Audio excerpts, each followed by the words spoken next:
There's no doubt that he's one of the best in the world, period. I mean, out of all fighters, not just in his weight division.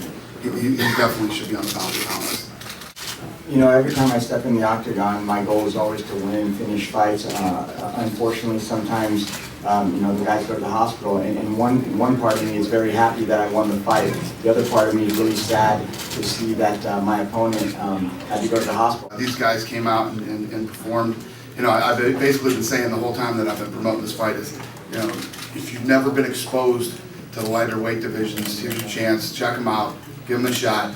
They're worth the money. And these guys, you couldn't have picked a better fight to lead right into the pay-per-view than the performance. Yeah, these guys are definitely the Griffin and Bonner of the lighter weight division. I felt like it was my responsibility to make people want to buy the pay-per-view.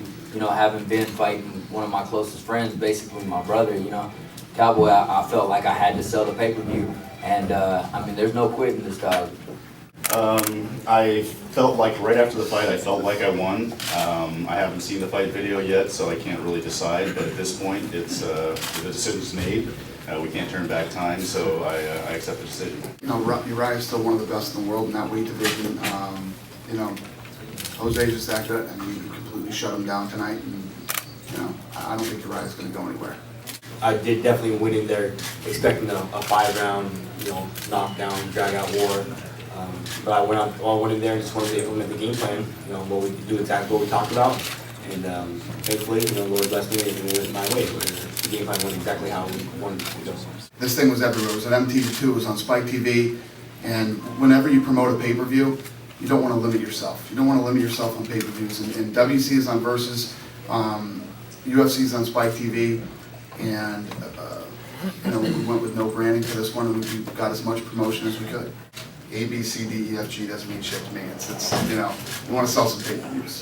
That's what we are at the end of the day, a pay-per-view company. It wasn't that I was more careful. I'm always careful when I go into the ring. But what happened was that Uriah was doing a very good job at covering things up. The only you know, strike that kept landing was that leg kick. So I kept going into that, hoping he was opening up. But every time I would go in to try to do something else, he was covering himself up very well. You got to take your hat off to Uriah. He came in with a good strategy and to protect himself. You know, I don't want to take anything away from Uriah Faber. I mean, he was a great champion, and he went in there and fought for 5 rounds, and he was hurt. Some people would have quit. He hung in there and took all 5 rounds. You've seen over the last 10 years a lot of smart guys that have been a part of big businesses spend millions and millions and millions of dollars and blow it all. And they always think that the answer to everything is pay-per-view, and it's not.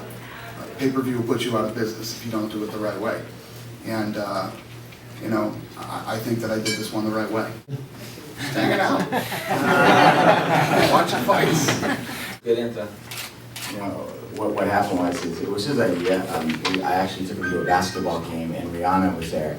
He didn't really know who she was, and then when we got in my car, we were driving back and playing the song, and then we played the song, and he goes, man, I want to walk into this song, and then I explained to him what it said, and he said, that's the perfect song. It's actually on the Jay-Z album, man, so.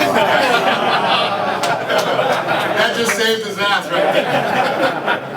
Right.